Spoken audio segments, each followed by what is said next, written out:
Pour économiser de l'argent, je laissais simplement couler le robinet goutte par goutte, afin que le compteur d'eau tourne à peine. Quand mon dentifrice était fini, je pressais le tube pour récupérer la dernière goutte. À chaque fois que je brûlais de l'encens pour mes parents, je coupais chaque bâtonnet en 3 morceaux, pour pouvoir l'utiliser plus longtemps. Chaque matin, je parcourais plusieurs kilomètres à vélo, pour manger dans le restaurant le moins cher que je trouvais. 2 portions de nouilles sautées et un œuf, c'était tout ce que je mangeais de la journée. Dès que je recevais une promotion du supermarché, je courais immédiatement l'acheter, et je remplissais mon panier avec les aliments proches de la date limite. À la caisse, le total était de 80 $. Je sortais mes coupons de réduction, la caissière les scannait un par un. Au final, je ne payais qu'environ $1 pour tout. J'ai vécu comme ça pendant 15 ans. Au bout du compte, j'avais économisé 800 000 $.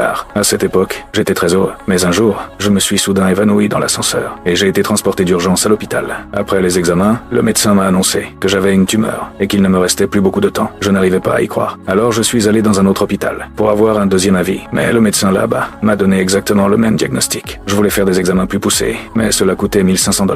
Je ne voulais pas dépenser cet argent. Alors je suis retourné au premier hôpital. Le résultat était toujours le même. Pire encore, le médecin m'a dit que la tumeur s'était propagée, et qu'il ne me restait que 10 jours à vivre. Je me suis dit, puisque j'allais mourir, garder tout cet argent ne servait plus à rien. Alors j'ai retiré toutes mes économies, et invité tous mes amis à sortir. J'ai mangé les plats de luxe, que je n'avais jamais osé essayer avant. J'ai dépensé 2000 $ pour louer une voiture de sport, et je suis parti au parc d'attractions. J'ai échangé une grosse somme d'argent contre des jetons de jeu, et j'ai passé toute la journée à jouer avec mes amis. Le soir, nous sommes allés dans la boîte de nuit la plus luxueuse de la ville. J'ai acheté des centaines de bouteilles d'alcool haut de gamme. Comme nous n'avons pas réussi à tout finir, j'ai invité le personnel à boire avec nous. À ce moment-là, je voulais simplement profiter de la vie, sans aucun regret. Ensuite, j'ai séjourné dans l'hôtel le plus luxueux de la ville. Enfin, je suis allé dans un salon funéraire, et j'ai choisi le plus grand terrain. J'ai dépensé 30 000 $ pour acheter une pierre tombale, et tous les services supplémentaires. J'ai même essayé à l'avance le maquillage funéraire, et payé pour cela, parce que je voulais avoir la meilleure apparence possible au moment de mon enterrement. Je ne m'y attendais pas, mais le 10e jour est arrivé très vite. Tout mon argent avait disparu. En rentrant chez moi, j'ai trouvé un vieux morceau de jambon dans un coin. Je ne savais même pas depuis combien de temps il était là. Je me suis dit, puisque j'allais bientôt mourir, peu importe qu'il soit avarié ou non. Alors je l'ai mangé, sans aucune hésitation. Peu après, j'ai commencé à avoir des vertiges. Tout est devenu noir, et je me suis effondré au sol. Finalement, ce sont mes amis qui m'ont retrouvé.